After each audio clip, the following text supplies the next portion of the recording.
15 points given up in the first half. Why was your defense so successful and efficient? I think we worked hard at trying to make sure we're in the right position. I think our guys were really on point. They run their base offense is something that is pretty popular right now. A lot of teams are running it, and we spent a lot of time on it the last couple days and make sure that we were really understanding the reads that we need to make. We call it kind of a wheel action, so you have to, on one hand it can come and they can get a lot of curls and get into paint. On the other hand, they can come off fade screens and turn corners and get quick ball screens. They got one or two early in the game coming off a fade, just a quick little pocket pass that they're very effective at. But we just tried to really be on point and be in great position. Maybe didn't block out quite as well as would have liked to the first half, and maybe our post defense wasn't as strong as it has been. But the bulk of what we were trying to accomplish, I thought we really did a good job of that. Which is a bigger deal to you when you look at a fairly lopsided win, at least on paper, the defense or the 22-5 assist to turnover ratio? I'd say first is defense, because the defense most of the time doesn't lie. The defense, if you're putting up great defensive numbers, maybe a team just misses a lot of wide open shots, but not normally over 40 minutes. They might miss for a while, but a 40-minute game is a long game. There's a lot of possessions, and if you're making people take guarded shots, usually it shows up in a great field goal percentage defense.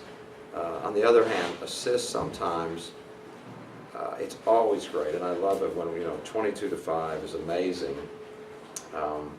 But it also depends on the way a team chooses to play you.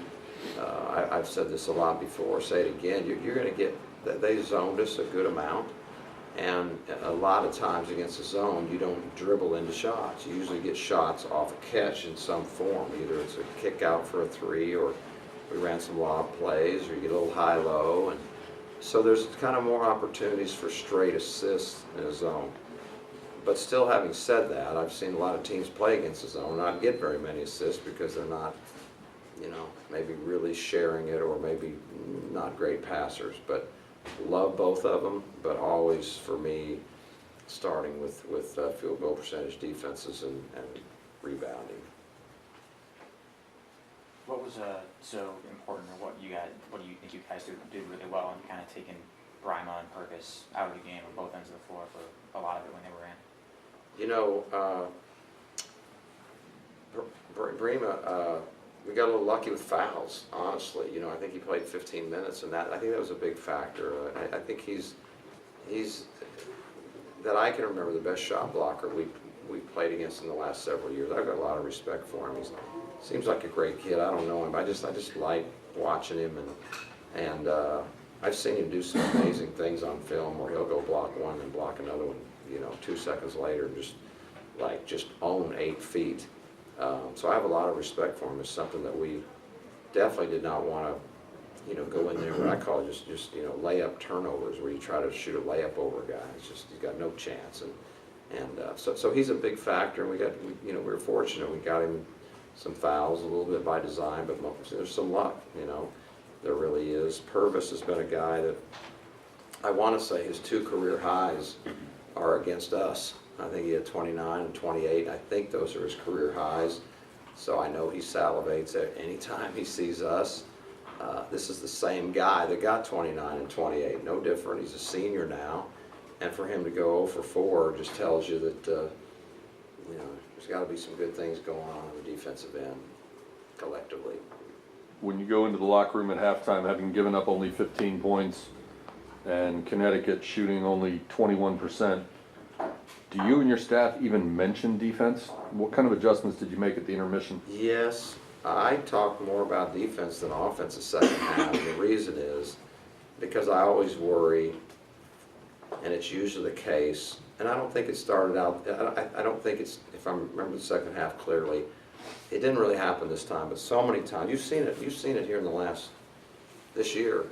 big halftime lead, we come out a little flat defensively, the other team just starts scoring at will, and then it becomes a trading baskets, and that just worries me, you know. I hate the big halftime leads, because what does it do? It changes the psychology of the game. It makes your team get a little complacent and feel like it's, you know, not as hard as they thought 20 minutes earlier when the game started. And the other team starts getting more aggressive because they have to. I mean, they have no choice. They're going to start getting in a whole other aggressive mentality. I've seen it a million times. So we spent most of the time, believe it or not, talking about defense, and we weren't too bad, I think, at the beginning, and then we got a little lax for sure.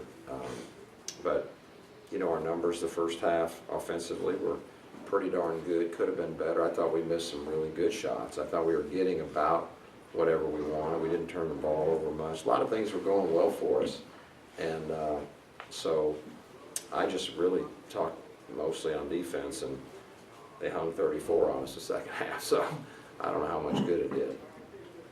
What was your reaction when Shemi got hurt, and what did you learn about his hand? I know he came back in, but... Yeah, well, what I learned is that he can shoot with whatever happened to him, because he came right back in fire. And I'm telling you, there was no better news for me than to see that he can catch it and he can shoot it, and he did it more than once. I think he'll be fine. You know, I just think he pulled a little bit, so I'm pretty optimistic for him. You know, Jure wasn't feeling great today. I think he'll be feeling much better tomorrow. But we got tough guys. We got resilient, physically tough, and emotionally, mentally tough. You look at what these guys have been through over the last several years emotionally, and they just play right through it. Physically, we've had a number of guys battle through things this year. They know we're shorthanded, and they're tough, and I really appreciate it. I don't want guys playing injured. Don't ever want to do that. I don't want to risk injury, but you know, when they're not injured, but they're hurting, they just play through it. And I will tell you this, there's a lot of guys in college basketball in January, whatever it is, January 19th, that are out there playing, hurting.